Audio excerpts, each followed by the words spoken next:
بسم اللہ الرحمن الرحیم۔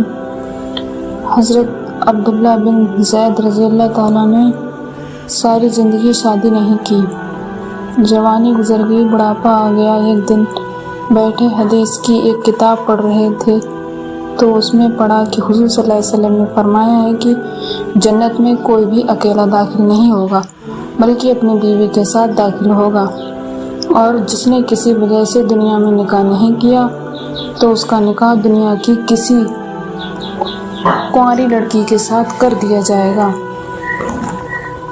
پھر وہ دونوں میاں بیوی بن کر جنت میں داخل ہوں گے۔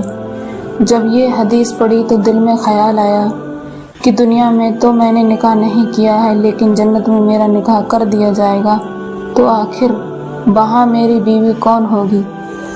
حضرت عبداللہ رضی اللہ تعالیٰ نے اسی رات اللہ سے دعا مانگی کہ اے اللہ مجھے خواب میں میری جنت کی بیوی دکھا دیجئے۔ پہلی رات میں دعا قبول نہیں ہوئی تو دوسری رات پھر سے دعا مانگی، دوسری رات بھی دعا قبول نہیں ہوئی تو تیسری رات پھر سے دعا مانگی، تیسری رات میں دعا قبول ہو گئی۔ خواب میں دیکھتے ہیں کہ کالے رنگ کی ایک عورت ہے جو حبشہ کی رہنے والی ہے۔ وہ کہہ رہی ہے کہ اے عبداللہ، میرا نام میمنہ ولید ہے، میں بصرہ میں رہتی ہوں اور میں ہی جنت میں تمہاری بیوی بنوں گی۔ حضرت عبداللہ کی جب آنکھ کھلی تو تہجد کا وقت ہو رہا تھا، اٹھے اور وضو کر کے تہجد کی نماز پڑھی اور پھر تھوڑی دیر بعد فجر کی نماز پڑھ کر اپنا اونٹ لیا اور بصرہ کی طرف چل دیے۔ حضرت عبداللہ بن زید رضی اللہ تعالیٰ بہت مشہور لوگوں میں سے تھے، اس لیے جب وہ بصرہ پہنچے تو لوگوں نے ان کا بڑا استقبال کیا۔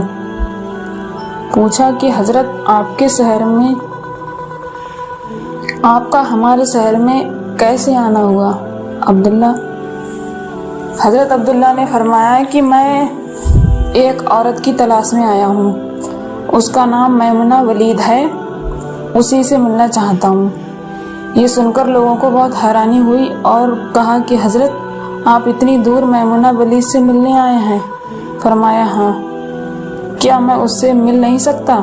لوگوں نے کہا نہیں حضرت، ایسی بات نہیں ہے، بلکہ وہ تو ایک پاگل سی عورت ہے، لوگ اسے پتھر مارتے ہیں۔ حضرت عبداللہ نے پوچھا کہ پتھر کیوں مارتے ہیں؟